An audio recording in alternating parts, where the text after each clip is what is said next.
Hi, welcome back guys, this is your friend, Deku fanfic with another fiction. What if femdeku a love triangle amidst royal tragedy? Now before starting, please give this video a like and subscribe to the channel if you want more videos like this. Now let's get into the fanfic. Abuse. A 5-letter word that is constantly thrown around by everyone and anyone nowadays, it seems. And at the enlightening age of 14, Katsuki finds himself wondering sometimes what that word really means. It is abuse. When you tell a friend how stupid they are for obsessing over anime all the goddamn time. Is it abuse? When you tell a friend how dumb they are for wanting to be a hero, even though they have absolutely no shot at becoming one. Is it abuse? When you burn your friend's notebook so that they can stop dreaming for something out of their reach. Katsuki doesn't think it is. If it were, Izuku wouldn't have bothered to try and save Katsuki from that sludge villain 3 weeks ago. Anger then consumes Katsuki as her name comes to mind. Izuku. Deku. The quirkless loser he's known since fucking elementary. The good-for-nothing, worthless weakling who actually still thinks she has a shot of getting into UA.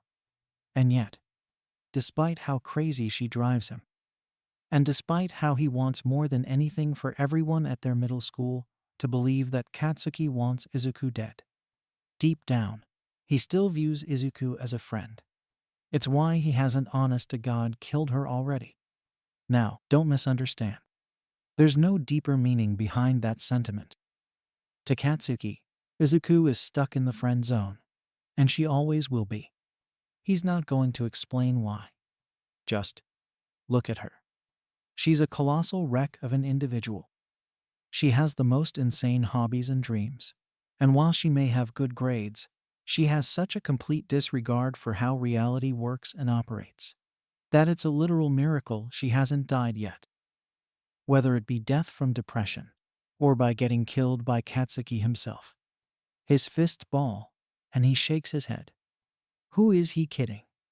She's alive because of him. He isn't a fool. He knows how Izuku feels about him. Katsuki knows it, because beneath the hatred in her eyes, beneath the anger, the loathing, the contempt, there's something else hidden in her green orbs whenever she looks at Katsuki. And it's something she can't hide from Katsuki, no matter how hard she may try. It sickens him. It sickens him that what she's hiding is something he harbors for her as well. It sickens him how it's something he can never act out on. Not with the way she is. Not with who, not with what she is.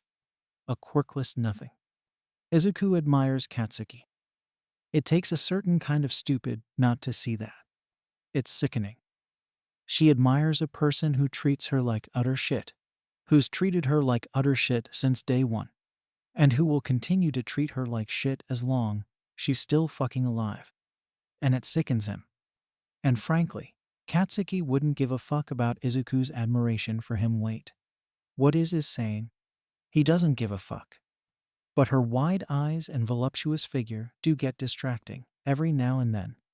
Katsuki growls as he stares at the ceiling of his bedroom as he lies in his bed.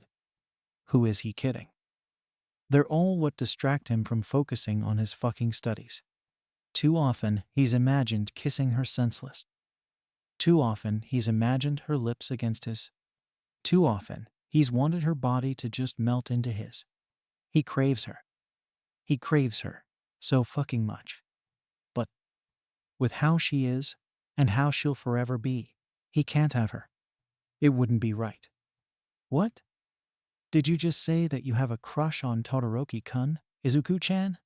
Uraraka exclaims as the brunette stands behind Izuku. Why, yeah, I think I do. Izuku says quietly as she washes her hands in the sink of the girls' bathroom at UA. Izuku's thankful that they're both sheltered away from any of their classmates in the sanctuary of the girls' bathroom. Otherwise, Izuku would have strangled her friend Uraraka for being so loud. Okay, that's a bit of an exaggeration, Izuku admits. She'd never lay a hand on Uraraka, a friend Izuku treasures with all of her heart. But Izuku does wish that Uraraka didn't have to speak so loudly. You should definitely tell him how you feel, Uraraka chimes. Izuku blinks. you think? Definitely. Izuku's heart beats and starts beating so hard that she doesn't even hear, nor register the growl coming from one of the bathroom stalls. Katsuki didn't mean to eavesdrop on Izuku and Uraraka. He didn't even mean to go into the girls' bathroom. He just went because he's fucking tired of the boys' bathroom stalls being full during their school breaks. So he decided, fuck it. He'd use the girls' bathroom this time around. He wasn't expecting to hear Izuku and Uraraka enter the bathroom. And he definitely wasn't expecting to hear Izuku tell Uraraka that she has a crush on that half-and-half bastard. It takes everything within Katsuki not to open the stall and murder Izuku for even dreaming that she has a chance with that motherfucker. She's always been an idiot, constantly off in some fantasy land. But now she's going too far. It takes everything within Katsuki not to kill her. It takes everything within him not to burn the fucking school to the ground. Because while he's pissed and wants nothing more than to set Izuku in her place, he knows that there's a better way of doing that than resorting to physical violence. Katsuki smirks. That image you have of your Prince Charming's gonna burn to dust, Deku. When class starts again, Katsuki wants to strangle Izuku. Instead of listening to the lecture Aizawa's giving all of them, Izuku apparently thinks it's a better idea to stare at icy hot longingly like the biggest slut in the world. Seriously, look at her. Izuku's giving the look she always reserved for Katsuki back when they were in the second grade to a fucking disfigured freak. Not to mention, she's giving it to a moron whose god complex is worse than Katsuki's own. Katsuki clicks his tongue. What a fucking whore. Katsuki feels sick. He feels sick knowing how much that half-and-half bastard has her brain warped. Izuku has enough stupid things warping her brain enough already, and the last thing she needs is a boy to warp it further. Remind Katsuki why he hasn't killed that motherfucker again. Fuck. Katsuki's fists ball. Fuck that half-and-half bastard. Fuck him. Fuck his shitty fangirls. And fuck Izuku. Any person who thinks flames are better than explosions is a fucking idiot. When school ends for the day, Katsuki approaches Izuku, who's sifting through things in her locker. Oi, loser. Izuku flinches, her eyes wide, before they quickly narrow in defense. Kaken, she says steadily. What do you want? We need to have a talk, Katsuki says. He slouches on the locker next to hers. I have a question, Deku. Do you believe in love? Izuku stares at Katsuki. What are you trying to say? She asks, her eyes tired. You think I don't notice the way you stare at him? The way your knees get weak whenever you talk to him? I don't know who you're talking about. Izuku replies evenly. You know damn well who I'm talking about. Izuku shuts her eyes. Kaken, stop. You wanna fuck him, don't you? You good-for-nothing slut. Fury swells within Izuku, and she slaps him across the face with her right hand. What the fuck is wrong with you? She hisses. You don't get to talk to me like that, Kaken. You don't get to talk like that to anyone. Katsuki doesn't look sorry. Izuku bristles, wondering why in God's name she hasn't used her quirk on him, and why in God's name doesn't he look sorry? Izuku takes this as a sign to keep talking, even though she wants nothing more than to get into a fistfight with him. I might have been your punching bag all throughout elementary and middle school, but those days are over now, she says firmly. The flames of Empyrean burn through her as she speaks. Todoroki-kun will be mine, Izuku says with resolve. Kaken, your insults and bullying might have gotten to me when we were younger, but now they just fuel me to rise to even greater heights. I get that you're jealous, but that doesn't give you the right to call me a slut, asshole. Katsuki laughs. Jealous? Of you and that half-and-half bastard?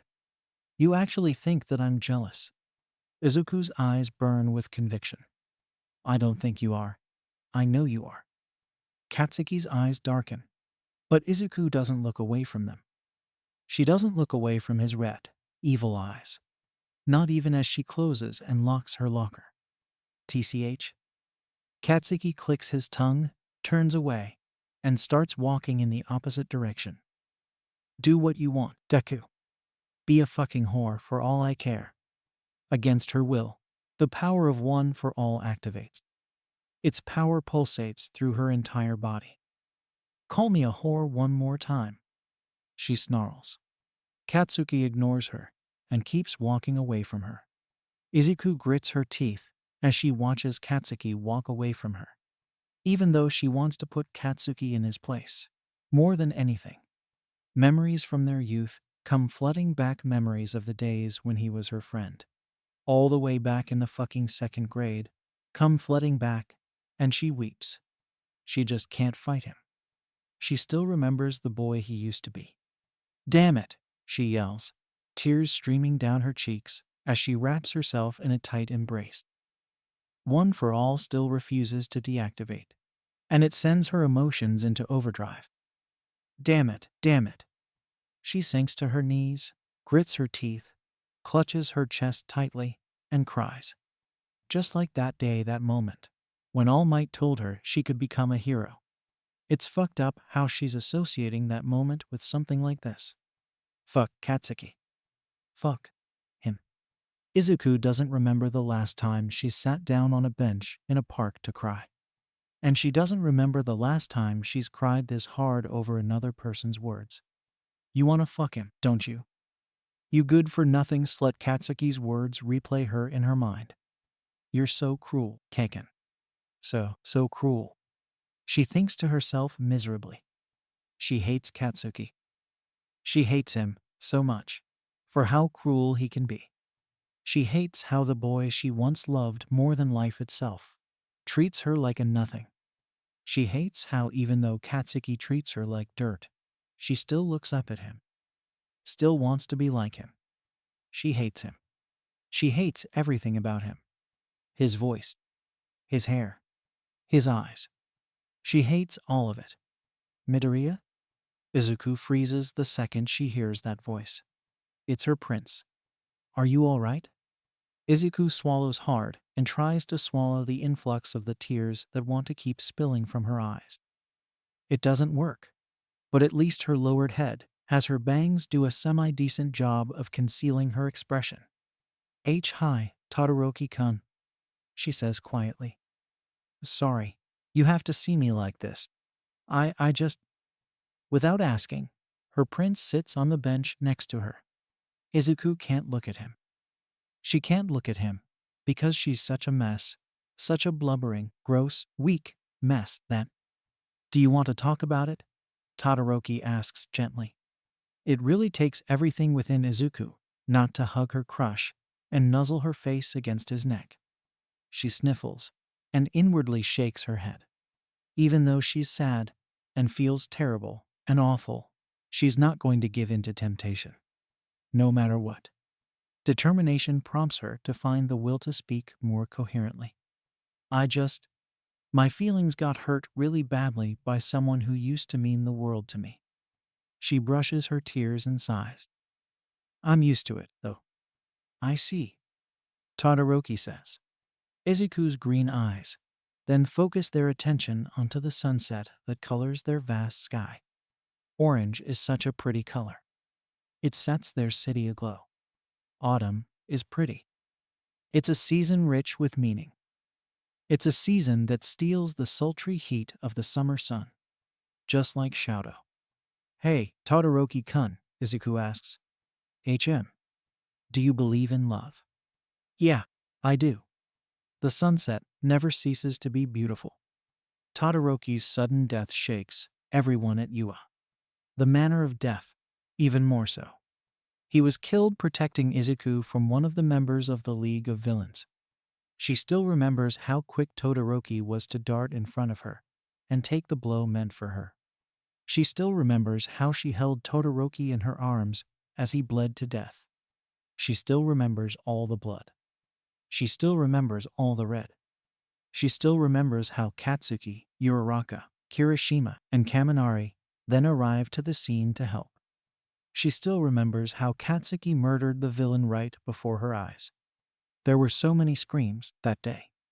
There was so much blood that day. So much red. And Izuku remembers every detail. She's deathly silent at Todoroki's funeral. She doesn't cry because she doesn't feel. She doesn't weep because it's not her place. Todoroki died a hero. Her hero. It wasn't what she wanted. But she guesses it's what she needed. What she deserved. No, she won't weep. She'll never cry again. Not until she eradicates every member of the League. Author's note. The timeline of when Shouto's death happens is intentionally not specified. Izuku has trouble looking at Katsuki after Shouto's death. Not that she was ever good at it to begin with. Red is such an evil color. Years later, Izuku graduates. And years later, Izuku's become the symbol of peace and has become the #1 hero. This would have made her 16-year-old self glow. This would have made her 8-year self beam. But the League is still strong, and no matter how many members she arrests, no matter how many villains she fights, evil never truly ever loses its hold in this city. But she continues to fight. She continues to fight because it's the only thing she can do. Izuku's 22 now.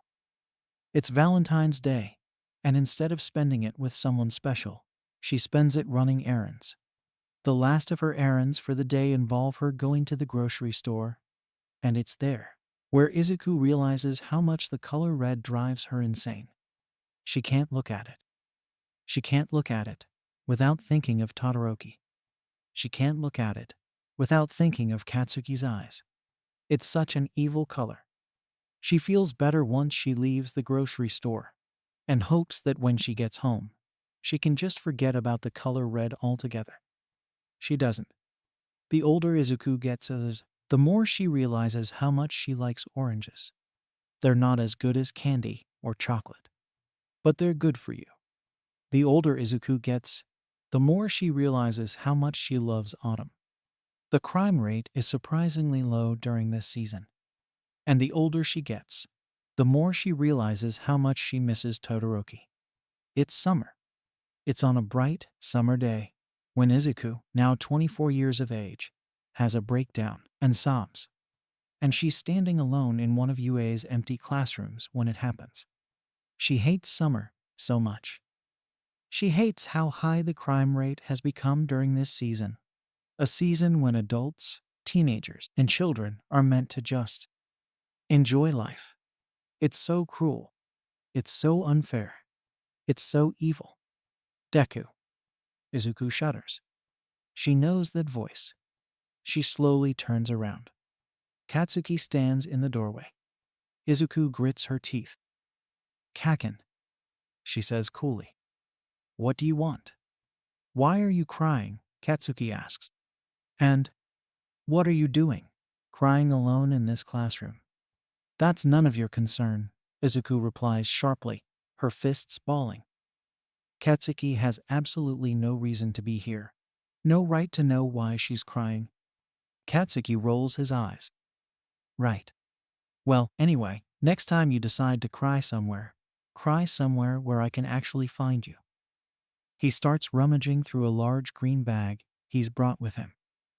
This is the most secluded classroom in all of the school, and I had to go through every single god-forsaken classroom, every single freaking floor, just so I could find you.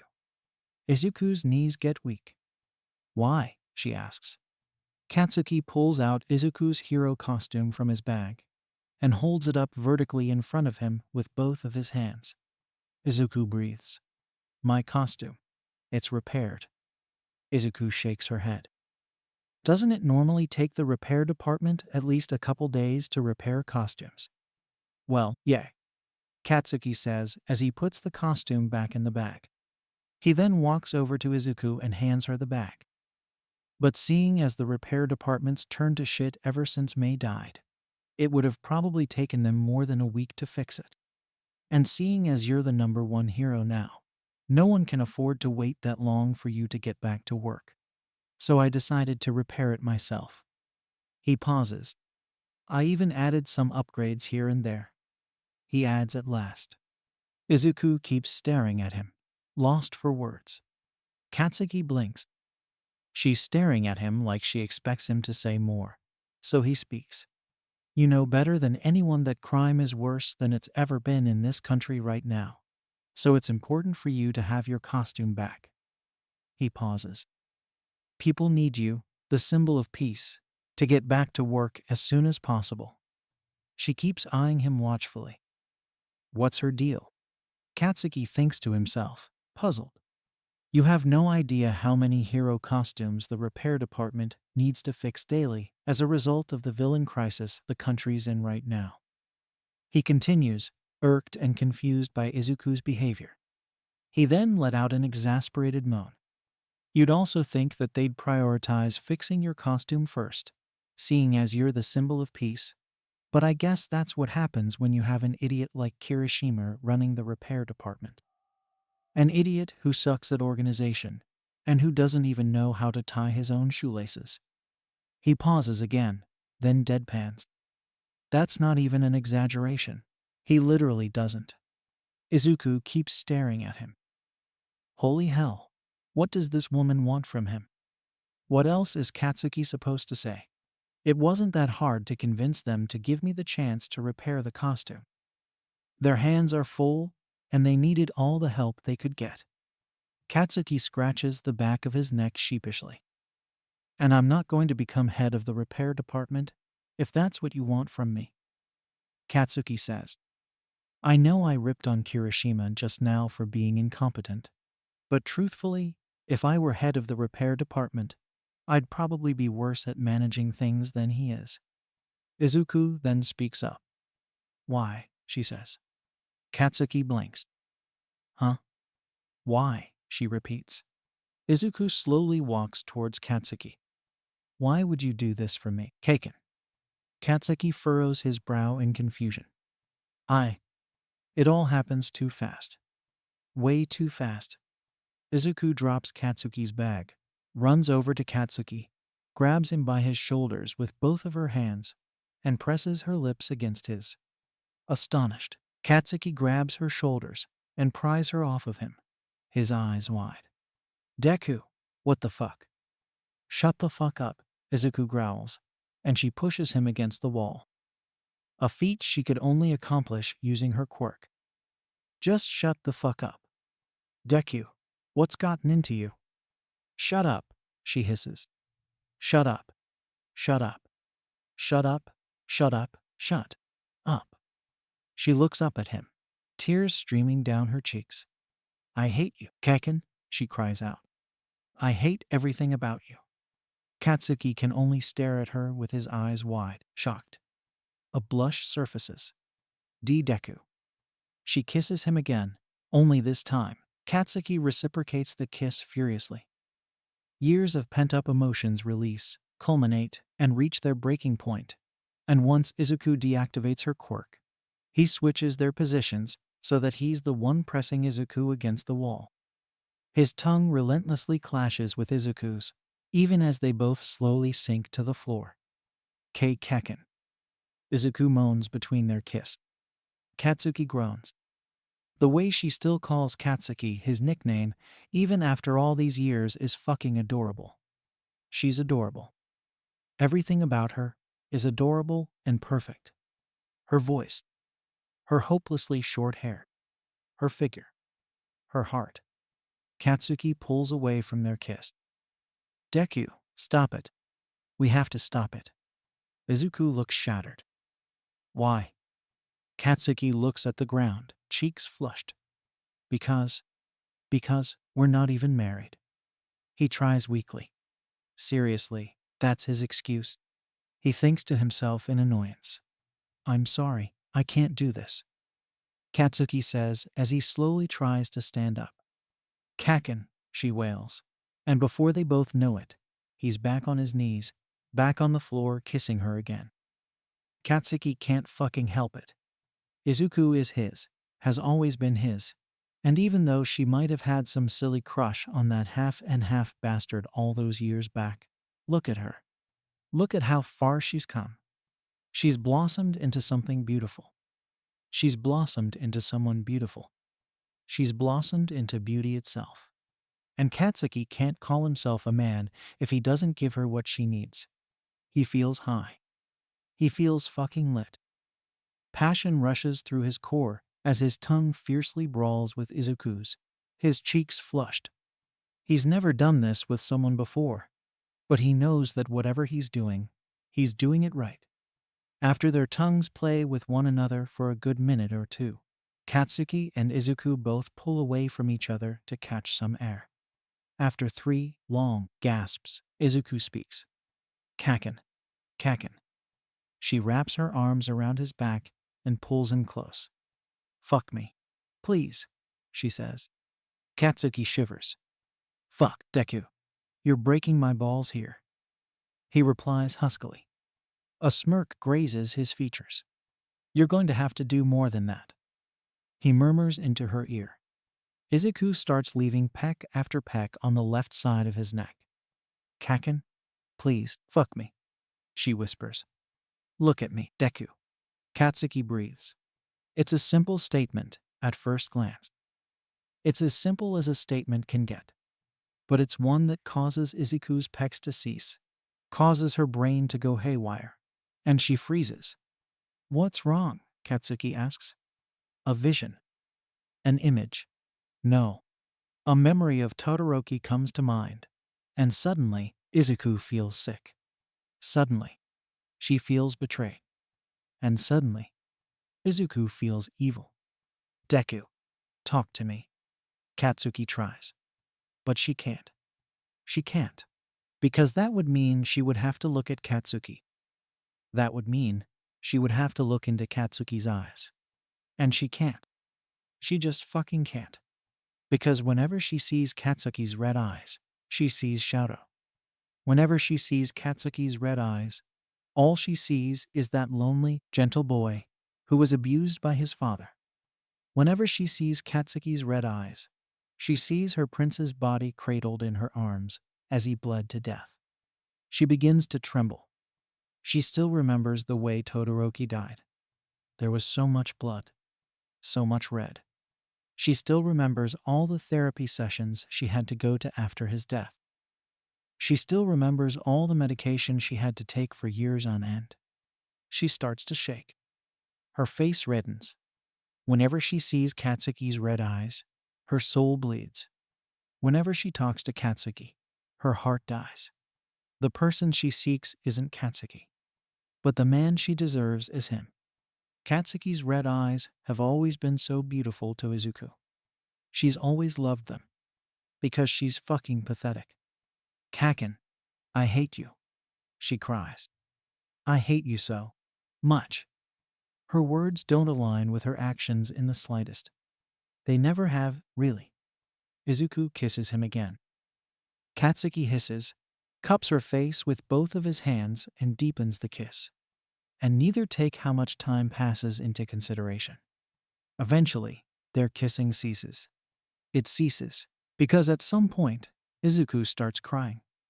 Katsuki leans back and stares at her. Her face is cerise and her eyes are shut tight. Why are you crying? Because you're not Todoroki-kun. You're not him. She blubbers. You're right, I'm not. Katsuki is gentle in caressing Izuku's right cheek with his right hand. But he's not the guy you were ever searching for to begin with, Deku. She won't open her eyes. She won't open her eyes because she knows Katsuki's right, and it sickens her. I hate you so much, Bakugo Katsuki. I hate you so much. Do you mean it? She nods her head stupidly. Yeah, I really mean it. Katsuki makes a noise that sounds like a chuckle. He then lightly brushes the bottom of her left eyelid with his finger. Izuku bites her lip. I hate you, Kaken. I hate you so much. I know, Izuku. Wait, what? Did you just call me by my first name? Izuku exclaims, her eyes shooting open. Katsuki blinks. Oh, I guess I did. Izuku blinks. Then she begins to laugh. Does that mean you don't view me as a worthless Deku anymore? Katsuki blinks again, and suddenly, his entire body turns pink. Fuck. What could Katsuki say to that? Izuku laughs. Katsuki rolls his eyes, but knows he can't defend himself. His whole fucking body is pink, for crying out loud. F asterisk asterisk asterisk his life. So he instead sighs, and decides to be honest. I just think Izuku is a pretty name. At Katsuki's words, Izuku's heart beats. It beats harder than it ever did for Shadow. It beats harder than it ever did for anyone, or anything. And she smiles. There's truly no one out there like Katsuki, and that's what makes him truly special. Izuku clutches the cloth on the left side of her chest with her right hand tightly. Kaken. Thank you. Hey, Kaken. HM. She pushes him gently aside with her left finger. She then grabs the green bag that's been laying next to them the whole time they've been kissing with her right hand. And then, she uses the both of her legs to stand up. Let's go and put an end to evil, once and for all. She says as she starts walking towards the door. Let's go and defeat Tamura.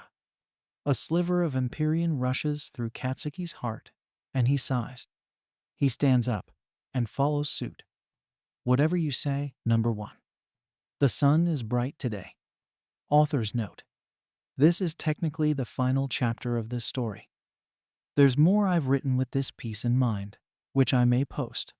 But this is the original ending, so to speak. So, as I've said before, this entire story was originally posted on Archiviaphone about a year ago. Perhaps some events in this story don't exactly align with the events that have happened in the manga since then. But what can an author do? This short sequel in particular was born out of my desire to vent over certain events that have happened on my life. The older I get, the more I realize that emotions like love and hatred are far more complicated than they're given credit for. While it would have been fun to write Katsuki's redemption arc and Izuku's and Katsuki's relationship developing through the years in detail, I tried to leave those things open to interpretation. It was my goal to imply that Katsuki had changed as an individual for the better as the years went on, seeing as he fixed Izuku's hero costume. But it was also necessary to showcase that, despite his act of kindness, some wounds had yet to heal from Izuku's part.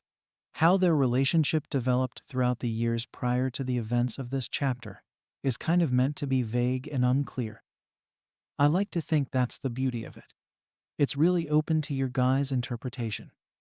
Anyway, to all of you reading this, to all of you who have been around since my previous work, Tender Roots, thank you for reading. Please know that you are loved greatly. You are all loved so much. Every one of your views, every one of your comments means so much to me. Stay wonderful and stay healthy amidst this crisis this world is going through right now. It will pass. The pandemic will pass. I'm praying to the Lord for it to pass as soon as possible. I hope He's listening. Once again, I love you all, and thank you for reading. Stay golden. The spiritual sun is just over the horizon. Kaken goes back and forth between calling Izuku by her first name and nickname in this chapter because he's a dork. Also, while the beginning of this chapter story might have a rocky start, by the end, I think it's more than satisfactory. Enjoy, my lovelies. There comes a time in Izuku's life where dreaming becomes as natural as breathing, and breathing becomes as natural as living. So, when one night, she wakes up from a dream so bad that even the worst writers would be raising a brow at how bad it is, she asks herself, where did I go wrong? Where did I go wrong? Okay, so, growing up, at some point, she developed a weakness for fairy tales. Katsuki always made fun of her for that. But can you really blame her? She's a girl. Okay, lame excuse, but still, it's not her fault. She's always had an active imagination. And when Katsuki started bullying her all those years ago, maybe she turned to reading fairy tales as a coping mechanism at some point. She doesn't know. It was long ago, okay? She doesn't. No. Some memories get discarded, forgotten, or even retooled. Anyway, so growing up, at some point she started to like fairy tales. There was just something always appealing about the worlds that the characters in fairy tales would find themselves in. Truthfully, she still finds those worlds appealing in their own way. It's embarrassing to admit it, but even to this day, when she has some free time, she likes sit down and read some classic fairy tales. Sometimes, even imagine herself as a character in one of her favorite fairy tales. Even though those exact same fairy tales are, when you boil down to it, meant for toddlers. She's 30. It's really not something people her age do. And while Izuku's mature enough to realize the fact that every person her age she knows possesses some kind of strange hobby, she's also mature enough to admit that her hobby regarding fairy tales is, well, okay. Maybe one could define it as pure. But as Izuku gets older, the less it really seems. Why? Because fairy tales are pure, and Izuku, at this point in her life, really isn't. It's bad enough that she had a crush on almost every classmate single boy in her class back when she was a teenager at UA. But even worse is the fact that when she's not thinking about fairy tales, she's thinking about really disgusting stuff. Like, she gets it. Hormones are a thing. Maybe they're not meant to be so pronounced at her age, but she still has them. It's not her fault, really. That being said, guys are the ones meant to be pervs, not girls. They're the ones meant to be fantasizing about harems, not her. So, combine all this information, and you get a dream straight out of a really bad fanfiction. Like, really bad. So bad that even the cringiest of cringe comps are raising a brow at how bad the dream is. Dreams don't inherently mean anything, right? Right. They never have. Sure, you have your psychiatrists and religious folk who each have their own different take on the meaning behind dreams. But where on earth is the meaning behind having a dream that centers around, well, cock on, Izuku weeps. It's 4 in the morning. She knows she's selfish for waking her husband up at this hour, but Katsuki's eyes dart open as he lies next to her in bed. Huh, what is it? He asks. I had a really weird dream just now, she says as she turns on the lamp on the drawer located right next to their bed. You always have weird dreams, Izuku. This one was really weird, though. Katsuki sits upwards. All right, I'm listening. So, okay, you remember how, Todoroki-kun, Kirishima, and Uraraka-san all had a crush on me back while we were at UA? Yes. And that piece of knowledge still gets under my skin to this day. Well, I basically dreamt that all of them were trying to woo me again. Only this time, we were all in this weird fairy tale world that really made no sense. Katsuki rolls his eyes. Does anything you dream ever make sense, Izuku? Izuku pouts. I'm serious. For whatever reason, in the dream, I was. Well. She pauses. Okay. So, this is how it went down. She pauses again. Now that I think about it, I'm not sure if I can even remember the details of the dream. Wait. Give me a second. There's a long silence that lasts between them as Izuku tries to recall the contents of her dream. It lasts at least a minute. I mean, it was just so weird. I remember that I was wielding a sword, and that Todoroki-kun was a prince.